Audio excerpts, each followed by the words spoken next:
दोस्तों बीते लगभग 1 महीने से हमारे क्षेत्र में तो ठंड अपने पीक पर है और दिन ब दिन ये बढ़ते क्रम में ही है। ऐसे में पशुओं की हेल्थ और दूध के उत्पादन में भी काफ़ी प्रभाव पड़ा है। ऑन एन एवरेज 1 लीटर का डिफरेंस पर एनिमल में हमें देखने को मिला है। तो इस ठंड से अपने पशुओं को बचाने के लिए हम अपने फार्म में पूरी तरह से तिरपाल लगाकर पैक कर रहे हैं। जहां से थोड़ी बहुत हवा अंदर आती है उसे भी आज बंद करना है। और यह तिरपाल जो आप देख रहे हैं ये ज़ीरो कॉस्ट पर बेस्ड है, यानी इसमें लागत हमें कुछ भी नहीं लगी है, क्योंकि हमारे फार्म पर जो चुनी और चोकर की खाली बोरी पड़ी थी उसी को जोड़कर हमने यह तिरपाल बनाया है।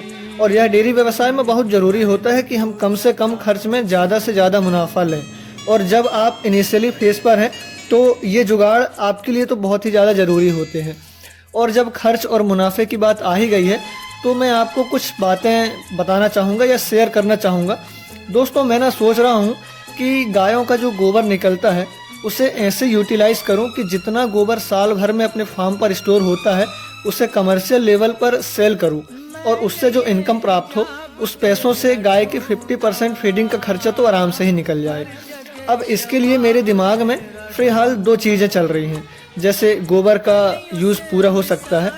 पहला तो है वर्मिंग कंपोस्ट यानी जैविक खाद, और दूसरा है गोबर से बनी हुई लकड़ी।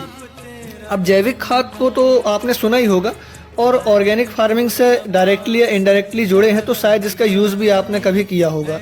पर गोबर से बनी लकड़ी ना तो आपने कभी देखी होगी और ना ही अब तक इसे यूज़ की होगी, क्योंकि ये अभी उतनी चलन में नहीं है। पर मैं इन दोनों चीज़ों के बारे में विचार कर रहा हूँ। यदि आपको वर्मी कंपोस्ट और गो कास्ट का नॉलेज है तो हमें कमेंट बॉक्स में ज़रूर बताएं। जय सिया राम, मिलते हैं अगली वीडियो में।